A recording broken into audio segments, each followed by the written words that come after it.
चलिए शुरू करें। हम लोग पढ़ेंगे, क्या पढ़ेंगे? फिजिक्स। क्या पढ़ेंगे? फिजिक्स पढ़ेंगे।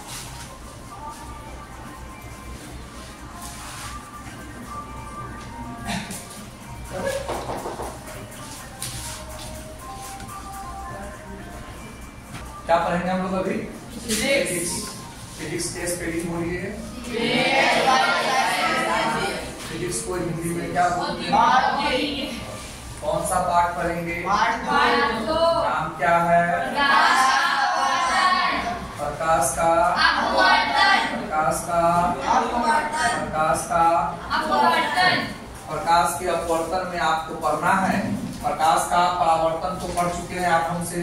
प्रकाश के अपवर्तन में क्या पढ़ेंगे?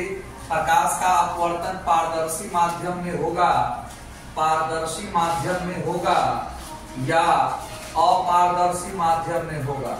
अपारदर्शी में होगा। बोलिए। इसमें होगा पारदर्शी माध्यम में होगा। प्रकाश का अपवर्तन किस माध्यम में होगा? और प्रकाश का परावर्तन किसमें होता है? अब समझ में आया? अपारदर्शी में क्या होता है? छाया बनता है। क्या बनता है? प्रतिबिंब बनता है। क्या बनता है? प्रतिबिंब बनता है। चलिए, जब प्रकाश की किरण पारदर्शी माध्यम में पड़ेंगे, है ना, तो इसके बारे में कुछ जान जाइए। आप जानिए, आप जानिए। हाँ, आइए, आप लाइए, जो कुछ होगा लेके चली जाएगी। कॉपी पेंसिल रबर कटर लेकर आइए, शुरुआत कराना है। चलिए, प्रकाश का अपवर्तन समझ में आपको आ रहा है, तो आपको जानना होगा कि प्रकाश जो है, प्रकाश काफी समय तक कहाँ चलता है? निर्वात को क्या बोलते हैं? शून्य का मतलब क्या होता है? कुछ न हो, जहाँ कुछ न हो। उसके बाद प्रकाश कहाँ चला आता है? वायुमंडल।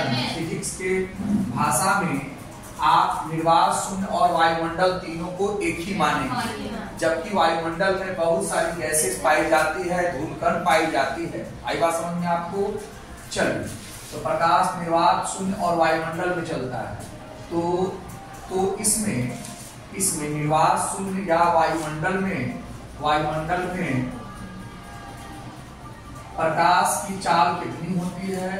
3 लाख किलोमीटर प्रति सेकंड। 3 लाख किलोमीटर प्रति सेकंड। निर्वात, शून्य या वायुमंडल में प्रकाश की चाल कितनी होती है? 3 लाख किलोमीटर प्रति सेकंड। समझ में आपको आया? चलिए, एक बात समझ में आया। दूसरा, उसके बाद पानी में प्रकाश की चाल कितनी होती है? 2,25,000 किलोमीटर प्रति सेकंड। उसके बाद कांच समझते हैं, ग्लास में, कांच में ग्लास जी, वाटर, ठीक है। चलिए, तो कांच में प्रकाश की चाल कितनी होती है? इतनी बात आपको समझ में आई? चलिए, अब बताइए, जहां प्रकाश, कोई दो की तुलना कीजिए, 1 और 2 की तुलना कीजिए। प्रकाश की चाल 3 लाख किलोमीटर प्रति सेकंड इसमें है कि नहीं है? बोलिए।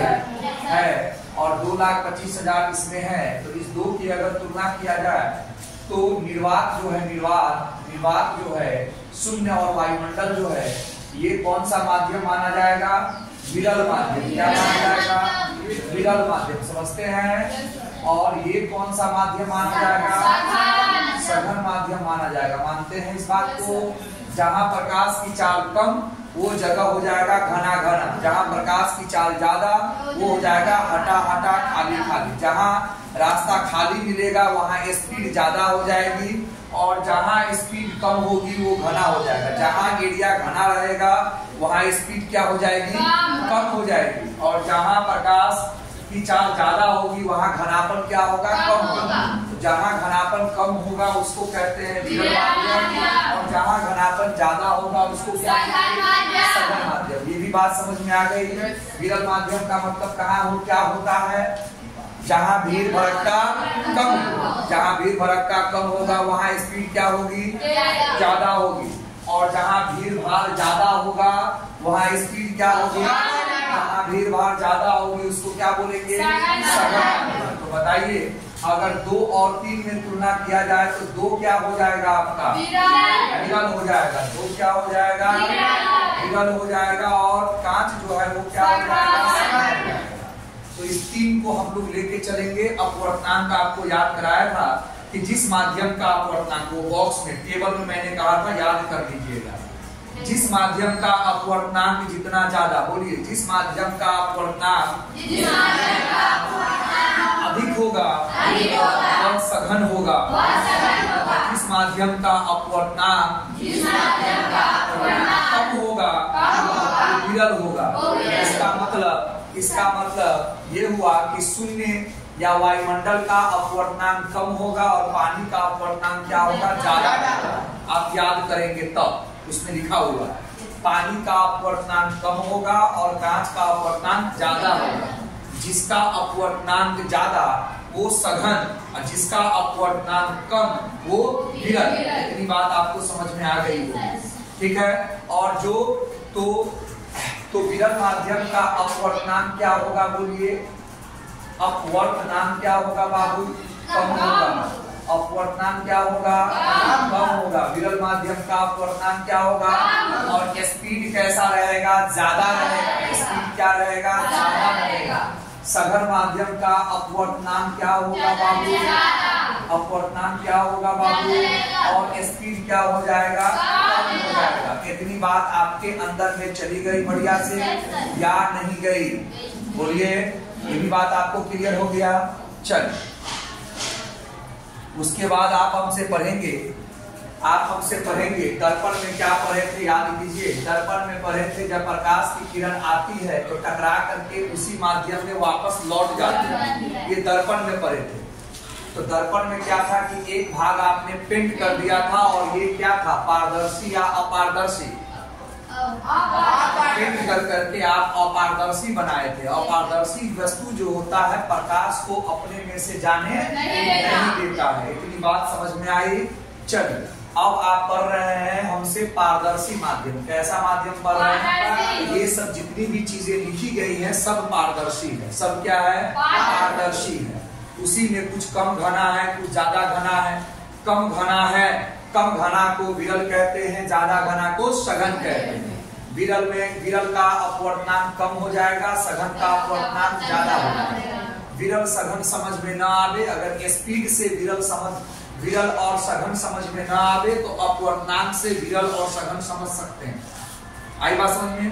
कुछ का अपवर्तनांक आपको निकालना भी सिखाएंगे और कुछ का याद करने के लिए आपको कहा गया था, है ना, कहा गया था ना, याद है। वो जो टेबल है, एक पेज आगे टेबल है, उसमें आपको कहा गया था, ठीक है। अपना चैप्टर पढ़ा कर कितनी बात समझ में आ गई। तो देखिए यहाँ देखिए, समझिए इसको। ये आपका शीशे का गिलास है। क्या है बाबू, शीशे का गिलास है। गुड मॉर्निंग, क्या हाल है।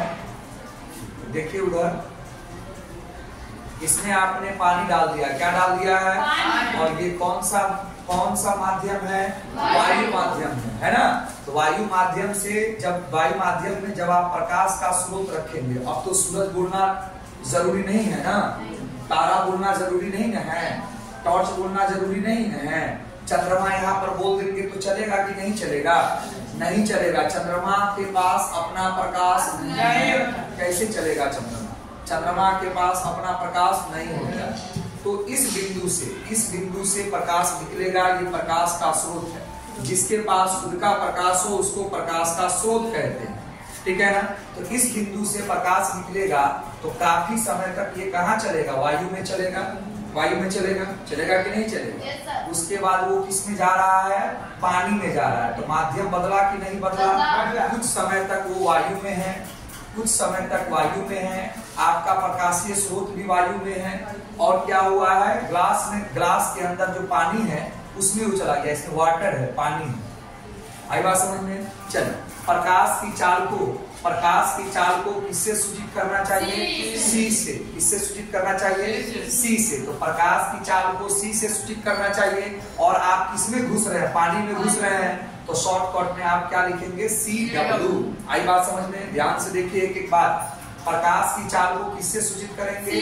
सी से। प्रकाश की चाल को किससे सूचित करेंगे? सी से। और आप कहाँ घुस रहे हैं? कांच में, तो आप जी लिखेंगे। सी जी का मतलब होता है प्रकाश की चाल ग्लास में, प्रकाश की चाल ग्लास में। जी आपको शॉर्टकट सीखना है, मैथ भी बनाना है, न्यूमेरिकल्स भी पढ़ना है। जिसका न्यूमेरिकल्स अच्छा नहीं होता है उसको इंजीनियरिंग मेडिकल में बड़ा दिक्कत का सामना करना पड़ता है। उसमें परिभाषा नहीं पूछेगा, यही मैथमेटिक्स पूछेगा आपको। ठीक है, लोग भागते हैं और मैंने बनाने के लिए आपको 1 हफ्ता का टाइम दिया है, काफी है। ठीक है ना, कुछ बना हुआ है पिछला चैप्टर का, है ना, पार्ट 1 का कुछ 12-13 बना हुआ है, 12-13 का आंसर दे रखा है। तो 12-13 को समझ कर बनाइएगा, टाइम लेकर बनाइएगा, एक दिन में 1 के 2 बनाइएगा टाइम लेकर के, तो वो धीरे धीरे आ जाएगा। तो उसके आधार पर अगला भी 13, 14, 15 को जो है वो आपको आ जाएगा। ठीक, चलिए, तो ये समझ में आया। सी का मतलब क्या होगा? प्रकाश की चाल। और जी का मतलब किस माध्यम में? ग्लास माध्यम में। कांच को अंग्रेजी में ग्लास बोलते हैं।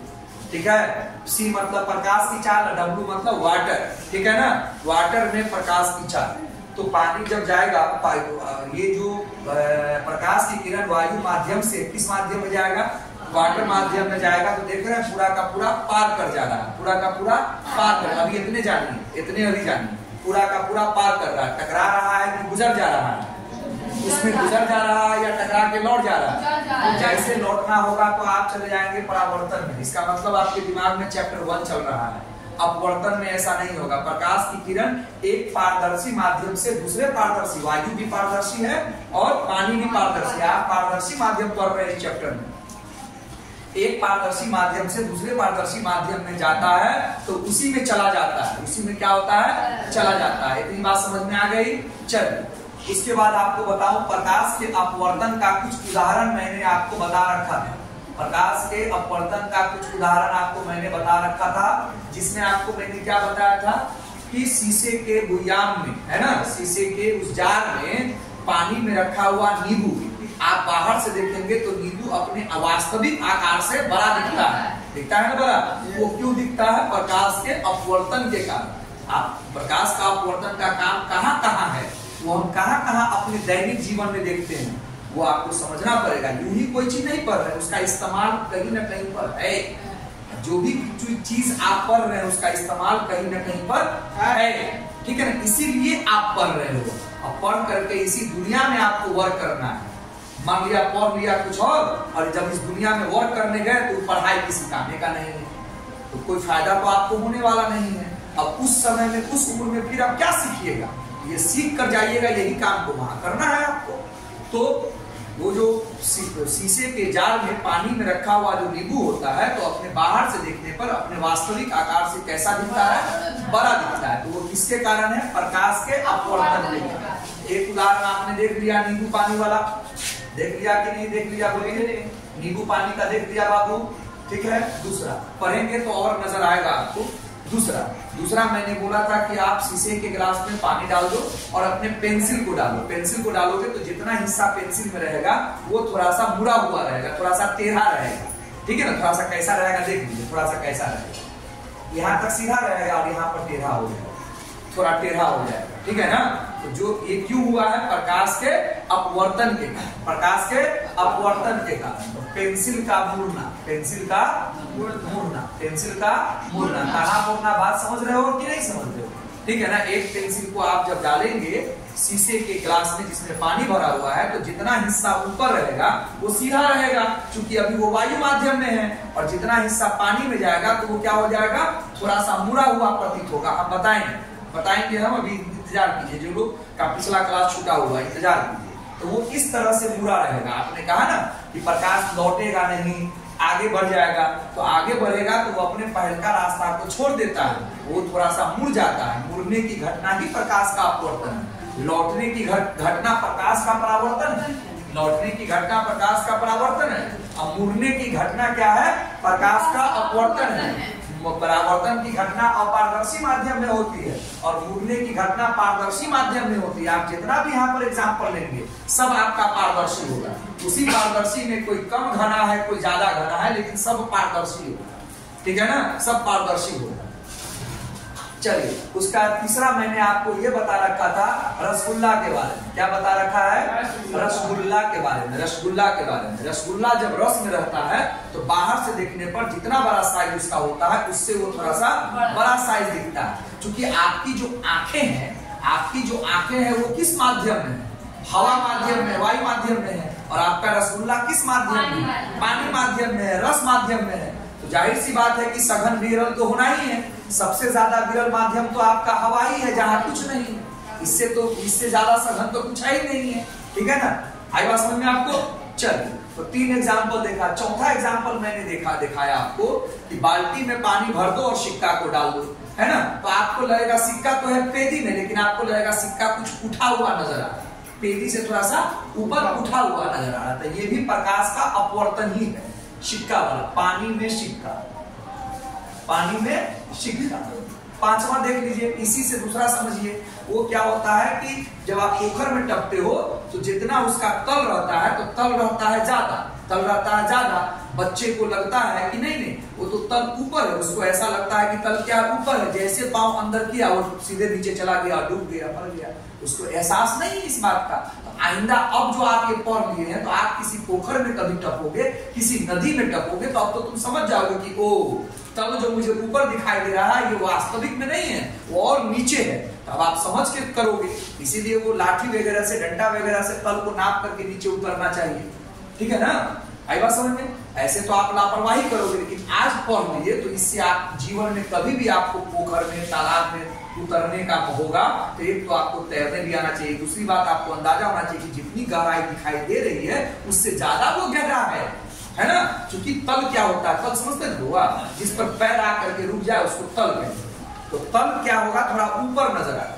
तल क्या नजर आएगा? ऊपर। जैसे कि कोई आदमी इस पर चढ़ने की कोशिश कर रहा है, तो हकीकत में क्या होगा कि तल ये है, लेकिन उसको लगेगा ये। जैसे पैर उसी अंदाज से पैर रखेगा तो धड़ाक से नीचे चला जाएगा। अभी जैसे चल रहे हैं बराबर है, धड़ाक से अगर ये गलत तरीके से मेरे गड्ढा के अंदर भी पैर चला गया तो कुछ नहीं आएगा। नहीं, तो हम तो एक अंदाज से चल रहे हैं कि रास्ते ठीक है, लेकिन रास्ते में गड्ढा आ गया, एकाएक मुचक गया पैर। इतनी बात आपको समझ में आ रही है? चल, तो इस तरह का जितने भी एग्जाम्पल है वो क्या है? प्रकाश के अपवर्तन के एग्जाम्पल। अब प्रकाश का अपवर्तन का परिभाषा इन उदाहरणों से समझने की कोशिश कीजिए। बोलिए, प्रकाश की किरण एक माध्यम से एक माध्यम समझ रहे हैं ना कौन सा है? एक माध्यम से दूसरे माध्यम में प्रवेश करती है तो अपने पहले के रास्ते को छोड़कर मुड़ जाती है। मुड़ने की घटना को प्रकाश का अपवर्तन कहते हैं। तो ये चैप्टर, ये प्रकाश का अपवर्तन जब तक चलेगा तब तक प्रकाश की किरण आप एक माध्यम से दूसरे माध्यम में ले जाएंगे तो वो अपने पुरनका रास्ता को छोड़ देगा और एक नया रास्ता ले लेगा। ठीक, ये बात आप ध्यान से रखिए, फिर किताबी भाषा में मैं आपको समझा देता हूं। इतनी बात आपको समझ में आ गई? चलिए, इसको थोड़ा सा सफाई ठीक है, ध्यान दीजिए।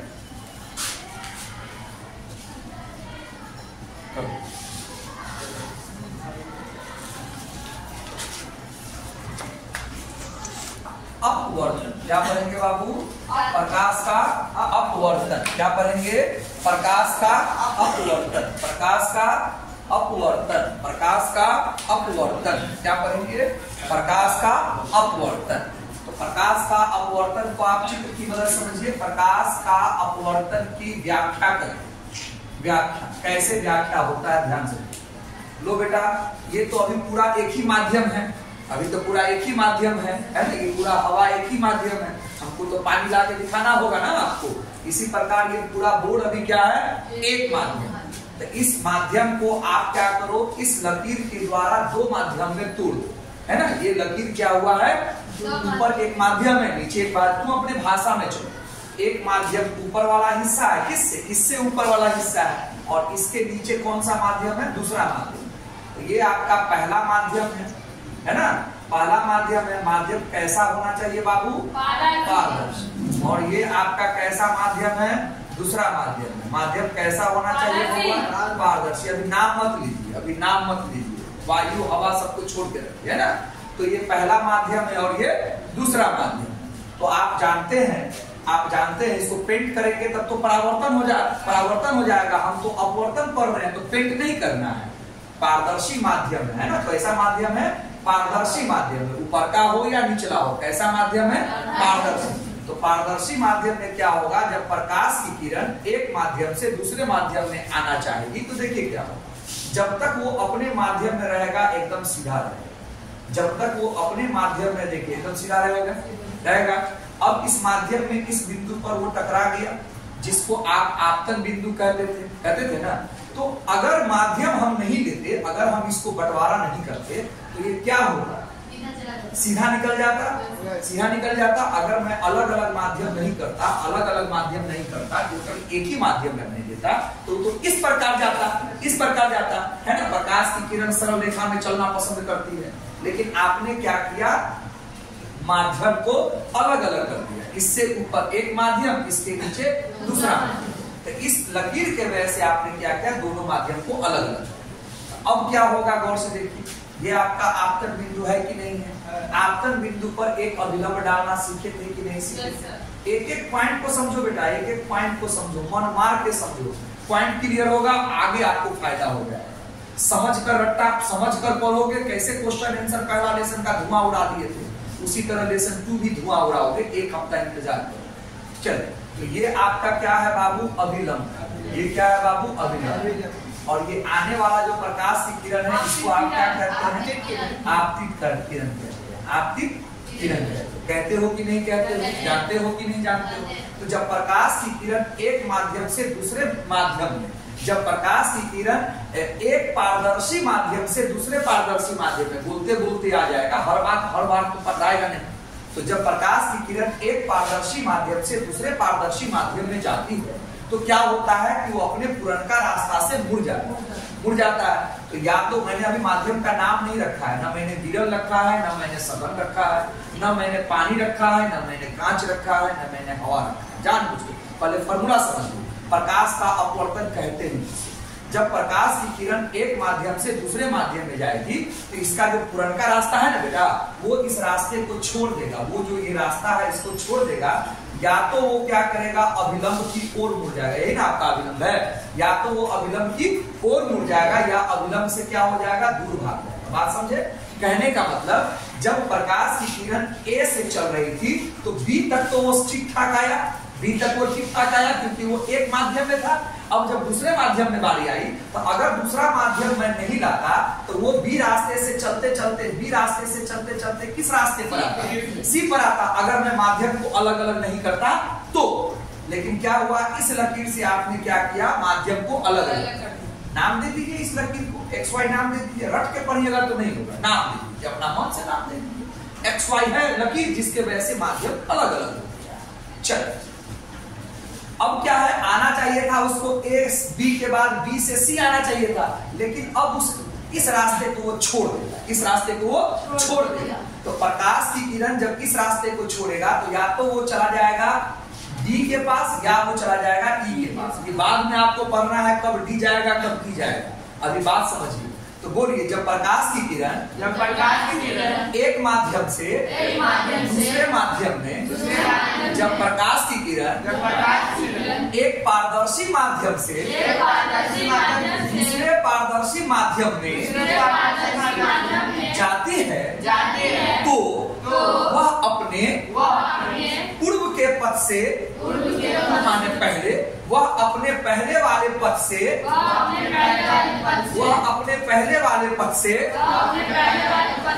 मुड़ जाती है। वह अपने पहले वाले पथ से मुड़ जाती है। मुड़ने के इसी घटना को प्रकाश का अपवर्तन कहते हैं। बात क्लियर होगी? अब जो मुड़ रहा है, तो क्या आपको नहीं लग रहा है, ये जो लकीर है इधर भाग रहा है, मतलब अभिलंब की ओर भाग रहा है। पक्का? ये जो लकीर है इधर भाग रहा है, मतलब अभिलंब की ओर भाग रहा है, और इधर भाग रहा है, मतलब अभिलंब से दूर भाग रहा है। और आप नाम दे दीजिए, XY इसको दे दिए तो अभिलंब का नाम दे दीजिए M। B तो पहले से लिखा हुआ है, M N का। ठीक है ना। तो अभिलंब को मेन मानिए आप, अभिलंब को मेन मानिए। तो अभिलंब आपका कौन हो गया, एम एन हो गया, ढंग से पढ़िएगा तो एन बी एन हो गया, एम बी एन हो गया। चलिए, तो आपने क्या देखा बेटा कि प्रकाश की किरण ए बी के रास्ते से आता, ए बी रास्ते से आता, अगर माध्यम नहीं बदलता बाबू तो वो कहां चला जाता, बी से सी चला जाता। लेकिन वो क्या हुआ, दूसरे माध्यम में प्रवेश किया तो अपने पूर्व पथ से विचलित हो गया। मुड़ने को क्या बोलते हैं, विचलित हो जाना। तो वो अपने पथ से विचलित हो गया। तो विचलित होने में दो कंडीशन बनेगा, एक क्या होगा, वो अभिलंब की ओर मुड़ेगा, और दूसरा क्या होगा, अभिलंब से दूर भागेगा। एक होगा अभिलंब की ओर मुड़ेगा और दूसरा क्या होगा, अभिलंब से दूर भाग जाएगा। तो अभिलंब की ओर मुड़े तब या अभिलंब से दूर भागे तब, अभिलंब की ओर जो मुड़ा है वो रास्ता कौन है आपका, बी डी, और अभिलंब से जो दूर भागा है वो रास्ता कौन है आपका, बी ई। बात समझ रहे हैं कि नहीं समझ रहे? तो हर हाल में वो क्या हो रहा है, अभिलंब अपने रास्ता को छोड़ रहा है। तो अपने रास्ते से मुड़ने की घटना को क्या बोलेंगे, प्रकाश का अपवर्तन। क्या बोलेंगे, प्रकाश का अपवर्तन बोलेंगे। तो जब वो अभिलंब की ओर मुड़ रहा है वो कंडीशन कौन है, बीडी है, और अभिलंब से दूर भाग रहा है वो कंडीशन कौन है, बी है। हर हाल में उसको अपना रास्ता छोड़ना पड़ेगा, अपना रास्ता छोड़ना पड़ेगा। आपने ये चीज देखा कि प्रकाश का अपवर्तन में ये देखा कि जब माध्यम बदलेगा तो अपने पूर्व के रास्ते को वो छोड़ देगा और उस रास्ते से वो मुड़ जाएगा। मुड़ने के क्रम में या तो वो अभिलंब की ओर मुड़ेगा या अभिलंब से दूर भागेगा।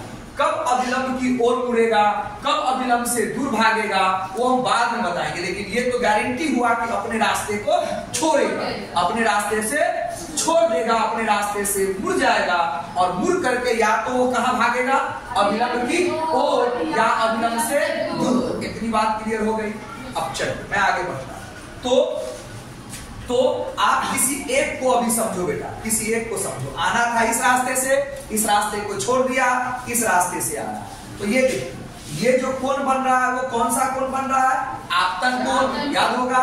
और ये जो कोण बन रहा है, कोण तो ये ना बन रहा बेटा, अभिलंब से मदद मांगेंगे आप। ये तो लाइन रहा नहीं, अब ये तो लाइन रहा नहीं, आपके पास तो ये लाइन रहा। तो ये देख रहे हैं, तो या तो ये कोण बनेगा या ये कोण बनेगा। गौर से देख रहे हैं आप। चल, तो ये कोण और ये कोण, तो इसको आप क्या बोलेंगे, आई, और इसको क्या बोलेंगे, आर बोलेंगे। इसको क्या बोलेंगे आप, आर बोलेंगे। अब बताइए, उसमें तो बराबर होता था, उसमें तो आई और आर बराबर होता था।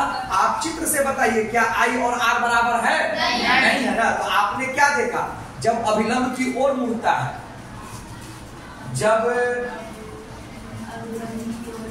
अभिलंब की ओर मुड़ता है, कब मुड़ेगा हम बाद में बताएंगे। जब अभिलंब की ओर मुड़ता है, जब प्रकाश अभिलंब की ओर मुड़ता है, तब कोण आई और कोण आर में कोण आई क्या हो जाता है, बड़ा हो जाता है, और आर क्या होता है, छोटा होता है। आप चित्र में देख पा रहे हो कि नहीं देख पा रहे हो? चित्र को देखो, चित्र से समझो सारा खेल, ठीक है, चित्र से खेल देखो। चलिए, जैसे फंसोगे अपने आप कर लोगे। चलिए, अब क्या है, अब तुम क्या करो, इसको तो समझ गए। चलिए, अब इसको देखो, इसको देखो। अब इसको देखो, आप दूसरा कंडीशन क्या होता है, जब प्रकाश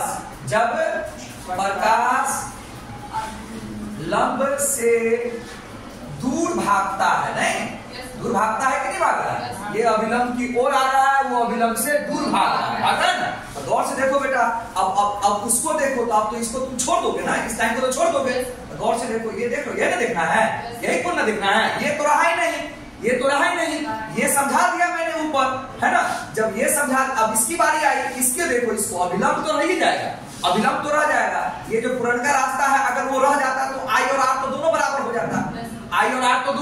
जाता, तो पुराना रास्ता तो आपका रहा नहीं, या तो ये रास्ता रहा या ये रास्ता रहा। तो ये रास्ता रहा तो आई और आर में क्या होगा, आई बड़ा हो जाएगा और आर छोटा हो जाएगा। अब दूसरा कंडीशन देखो, दूर भाग रहा है तो वो आई है और ये क्या है, आर है। इस कंडीशन में आई और आर को देख रहे हैं आप, कौन बड़ा है, आर बड़ा है। तो कोण आर क्या हो जाएगा आपका, बड़ा हो जाएगा, और कोण यहाँ पर आई बड़ा हो जाएगा। ये बात आप समझ पाए कि नहीं समझ पाए? समझने पर जोर लगाइए, रटना तो है ही है, जो नहीं समझ में आएगा वो खखोर के खैबे कीजिएगा, है ना, बच्चा लोग वही करता है, लेकिन समझने पर जोर है। ये भी बात समझ में आपको आ गई? चल, तो इस तरह से मैंने आपको इसका व्याख्या बताया। अगर आपको लिखना है तो आप क्या लिखोगे बाबू, गौर से देखो। ए बी देख रहे हो आप, ए बी को आप क्या लिखोगे, आपतित किरण। क्या लिखोगे, आपतित किरण। ए बी को क्या लिखोगे, आपतित किरण, है ना। बीसी तो रहा नहीं, बीसी तो रहा नहीं, रहा बीडी, बीडी या बीई, बीडी या बीई, तो क्या होगा, परावर्तित की अपवर्तित, अपवर्तित किरण। बात समझ आई? जो मुड़ गया उसको हम लोग क्या बोलते हैं, अपवर्तित किरण। मुड़ना को हर हाल में है। प्रकाश के अपवर्तन में क्या पढ़ रहे हैं आप, जब प्रकाश की किरण एक माध्यम से दूसरे माध्यम में जाती है, एक पारदर्शी माध्यम से दूसरे पारदर्शी माध्यम में जाती है, अपारदर्शी पूछ देगा, तो क्या होगा, वह या अपने पथ से मुड़ जाएगा। मुड़ने में या तो वो अभिलंब की ओर चला जाएगा या अभिलंब से दूर भागेगा। ये बिंदु तो आप देख ही रहे हैं। और बिंदु बी जो है वो आपका क्या है, आपतन बिंदु। क्या है बेटा, आपतन बिंदु। क्लियर हो गया बात? एम बी एन, अच्छा से पढ़ेंगे तो M B N, M B N आपका क्या है, अभिलंब। क्या है बाबू, बोलिए बोलिए, अभिलंब है। क्या है, अभिलंब है। इतनी बात आपको समझ में आ गई? और क्या क्या छूट गया बताइए? मुझे लगता है लगभग आपका सब हो गया। चलिए रोकिए भाई।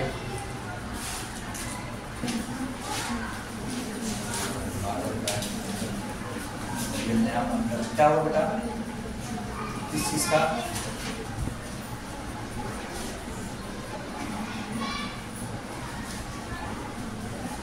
जब प्रकाश की किरण, जब प्रकाश की किरण, जल्दी आइए।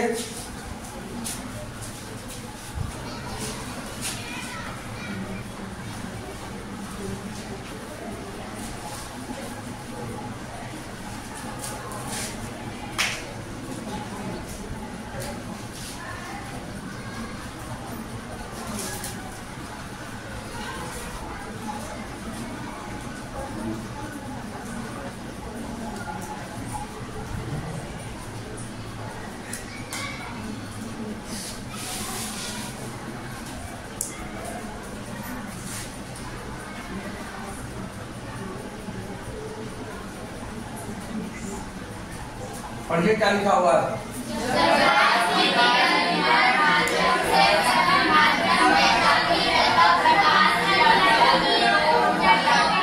समझ में आया? अभिलंब की ओर कब मुड़ेगा, जब वह विरल से सघन में जाएगा। तो विरल किसको मानेंगे, हवा को, सघन किसको मानेंगे? दो कंडीशन था ना, दोनों दिखला देता हूं आपको। सेम इसका उल्टा कर लीजिए, बोलिए तो। किरण, हाँ, सघन माध्यम से, सघन माध्यम, सघन माध्यम से विरल माध्यम में जाती है, तब प्रकाश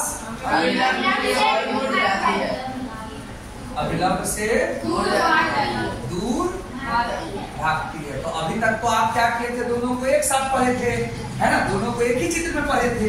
अब क्लियर हो गया ना कि विरल से कहाँ जाइएगा, देख लो बेटा, उसको हल्का कर करके, अलग कर करके, विरल से कहाँ जाओगे बेटा, सघन। तब क्या होगा, अभिलंब की ओर, है ना, अभिलंब की ओर। और जब यहाँ पर लिखो शॉर्टकट में, सघन से विरल, तो अभिलंब से बेटा दूर। अब समझ में आया? जब प्रकाश की किरण विरल से सघन में जाएगी तो अभिलंब की ओर मुड़ जाएगी, और जब प्रकाश की किरण विरल से सघन से विरल में आएगी तो यहाँ पर एग्जाम्पल अभी देना होगा आपको। विरल सघन में आपको देना होगा वायु और पानी, और यहाँ देना होगा पानी और वायु। ठीक है बेटा, अभी दुनिया पर लेके चलो, कोई लंबा क्लास नहीं चला गया, अभी कांच आपका बाकी है आना। बस इतना समझो कि पानी और वायु में पानी सघन और विरल, वायु विरल है। ये बात सही है कि गलत? सही है। विरल वायु है और सघन पानी है। ये बात समझ रहे हैं मेरी बात? तो वायु से पानी में घुसेंगे तो क्या होगा? तो प्रकाश की किरण एक माध्यम से दूसरे माध्यम में जाएगी तो अपने पूर्व पथ से विचलित हो जाएगी। तो विचलित होगी तो किधर जाएगी? अभिलंब की ओर। जब प्रकाश की किरण सघन से विरल में जाएगी तो वो किधर होगी? अभिलंब से दूर। एक ही चित्र में दोनों पढ़े थे, अब इसको अलग कर। अलग देखो बेटा, अभिमत चित्र बना। अभिमत ये देख रहे हो, माध्यम को अलग अलग कर दिया। माध्यम को अलग अलग। तो ये जो माध्यम एक है, ये जो तुम्हारा माध्यम क्या है? एक है। माध्यम एक है जिसको आपने क्या माना है? वायु। ये आपको वायु से पानी में जाना है।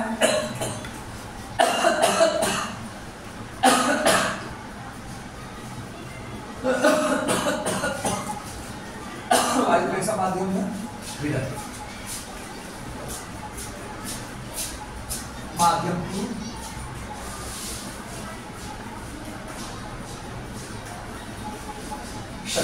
समझ में आ गया? ठीक है बेटा, हर तरह से मैंने लिख दिया। पारदर्शी पारदर्शी तो आप अच्छी तरह जानते हैं, सब बात हर जगह नहीं लिख सकता। चलिए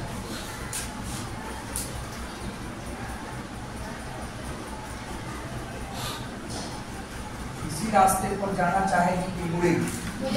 दिल से बोलिए। रटना नहीं है, रटना एकदम नहीं है।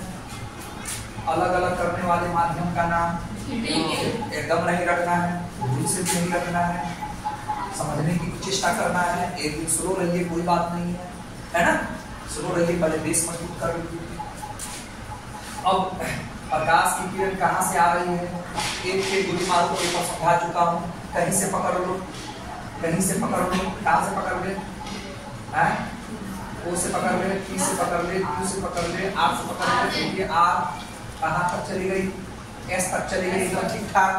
अब दूसरे माध्यम में जाने का समय आ चुका है। इसी माध्यम में जाना है कि मुड़ जाना है? मुड़ जाना है। तो इस बात को दिखाने के लिए आप क्या लेंगे?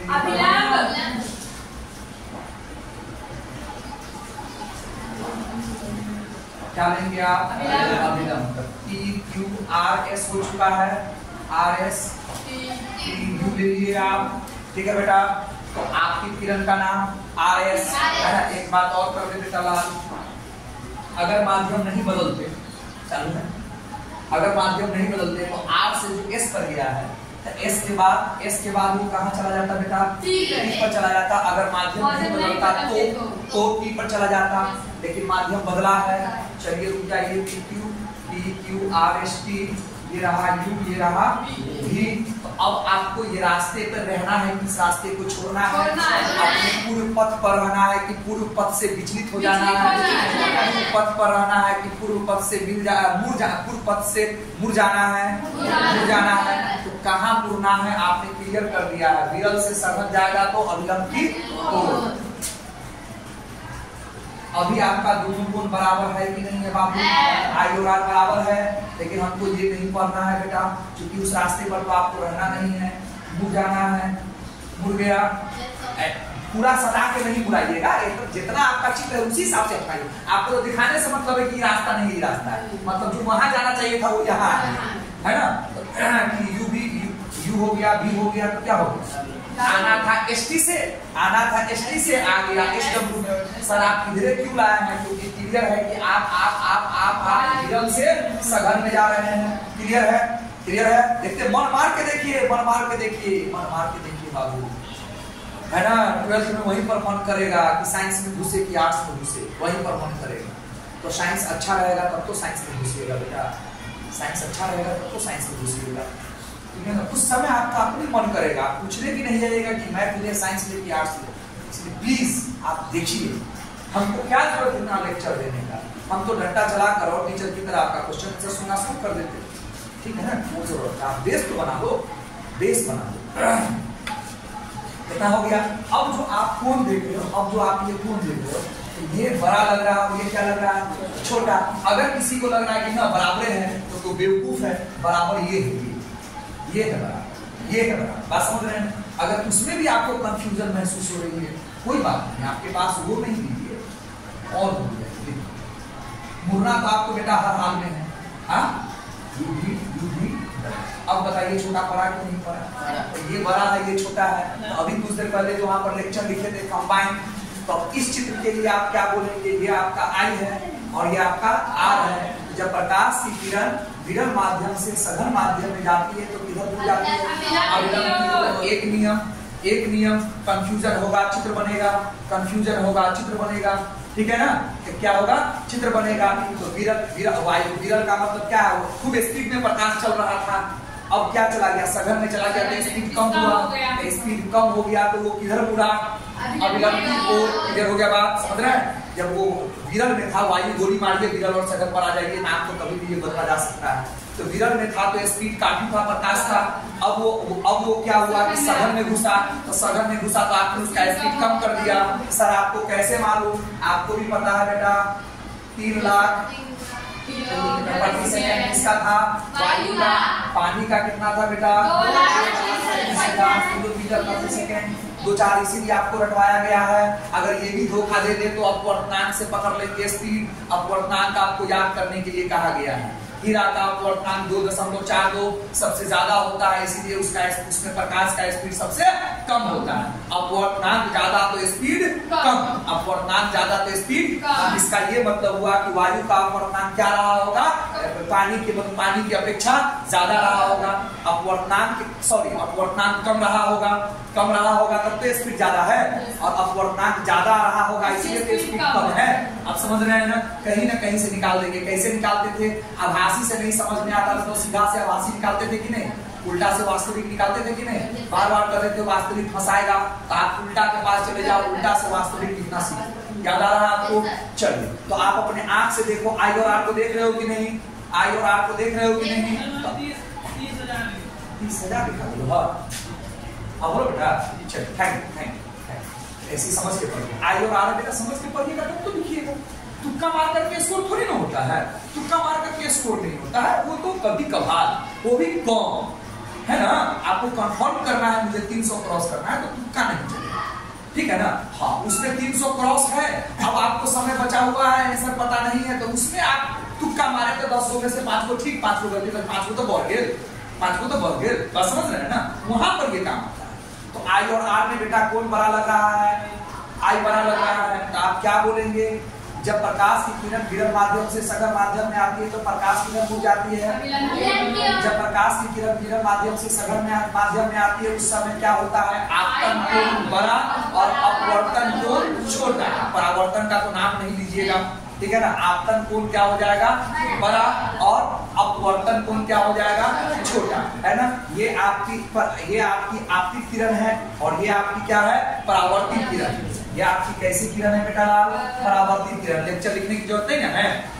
आरएस बराबर आपतित किरण, आरएस बराबर आपतित किरण, आरएस बराबर आपतित किरण, आरएस बराबर आपतित किरण, और एस टी या एस डब्ल्यू बराबर अपवर्तित किरण, एस डब्ल्यू बराबर अपवर्तित किरण। क्या एस डब्ल्यू जिंदगी भर नहीं ना? आप समझे रहेंगे तो आप नाम तो कुछ दे दीजिए, आप शुरू कीजिएगा ए से, ठीक है?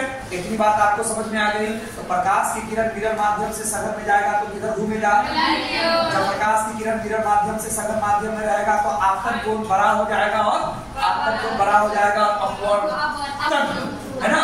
अपवर्तन कोण क्या हो जाएगा? छोटा हो जाएगा। कोण का चिन्ह लगा दो बाबू, फ्री हो गए सब कुछ से। सेम यहाँ आ जाइए, ये चित्र बना लो बेटा, बना लिए। सेम रिपीट नहीं कीजिएगा, आप पानी से वायु में आ रहे हैं, आ रहे हैं ना? ये जो माध्यम 1 है बेटा, माध्यम 1, ये है माध्यम 1। हर बात हर जगह नहीं लिखा होगा, इसलिए ध्यान रखिएगा। माध्यम 1 को आपने क्या मान लिया है? पानी को आप क्या बोलते हैं बेटा? सघन बोलते हैं। कोई दिक्कत? पानी में प्रकाश की चाल कितनी होती है बेटा लाल? ठीक है ना? अब आइए, ये किस माध्यम 2 है बाबूलाल? ये माध्यम क्या है बेटा? है ना? 2 वायु है कि नहीं है बाबू? पानी अगर सघन है तो वायु क्या है? अगर मैं यहाँ पर कांच दे दूं तब क्या होगा?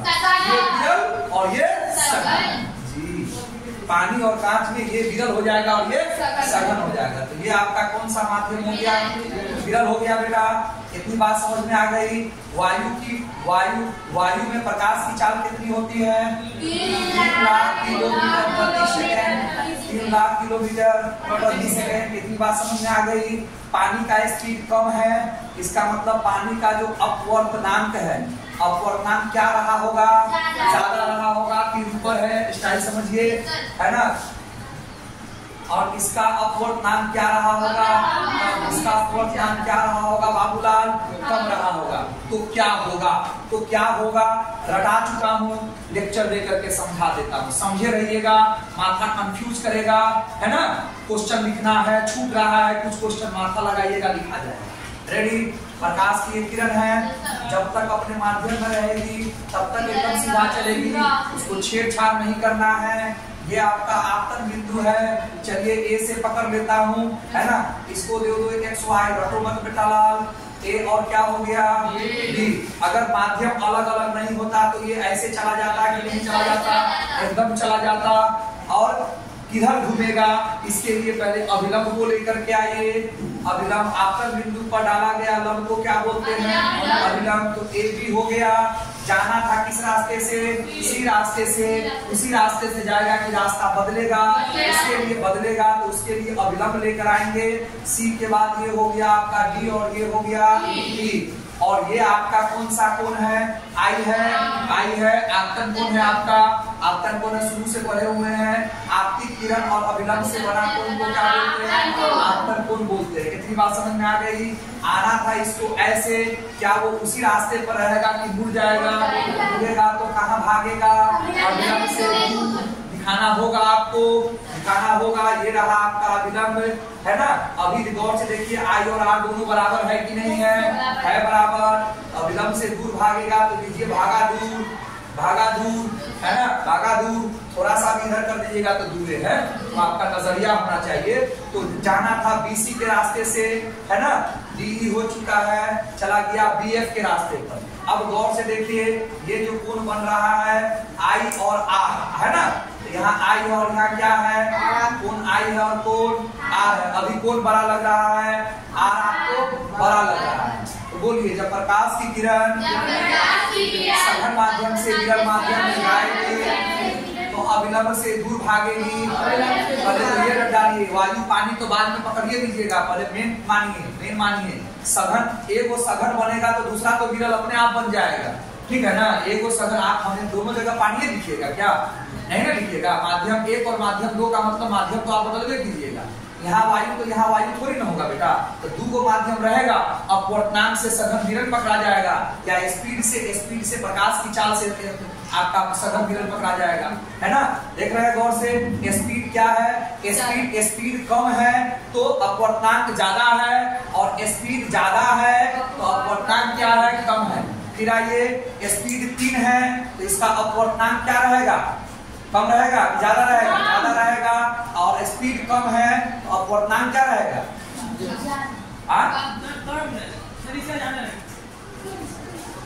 अपवर्तनांक एक कम हो जाएगा, एक कम हो जाएगा। अपवर्तनांक की संख्या हो जाएगा, इसका ज्यादा हो। यही कंफ्यूजन होगा एग्जाम में बेटा, यही कंफ्यूजन रहेगा एग्जाम में। क्वेश्चन छोड़ने का मन करेगा, कंफ्यूज करोगे, तुक्का मारोगे। चूंकि पढ़ा हुआ है तो माथा अभी स्थिर रहिए, अभी सीखिए, कोई बहुत दूर नहीं है। पढ़िए, बाद में तो लास्ट में तो आपको स्पीड में आना ही पड़ेगा सिलेबस कंप्लीट करने के लिए। चलो, इतनी बात समझ में आपको आ गई? क्लियर हो गया बात? मैं क्या आगे बढ़ूं? तो यहाँ पर जब सघन से विरल में प्रवेश करते हैं तो I छोटा होता है और R आपतन कोण और अपवर्तन कोण में आपतन कोण छोटा और अपवर्तन कोण बड़ा। क्लियर हो गया कॉन्सेप्ट? क्लियर हो गया रगड़ करके कॉन्सेप्ट? कोई दिक्कत? सवाल दागूंगा कल सवाल दागूंगा, आप पढ़ के आएंगे। कोई दिक्कत? चलो।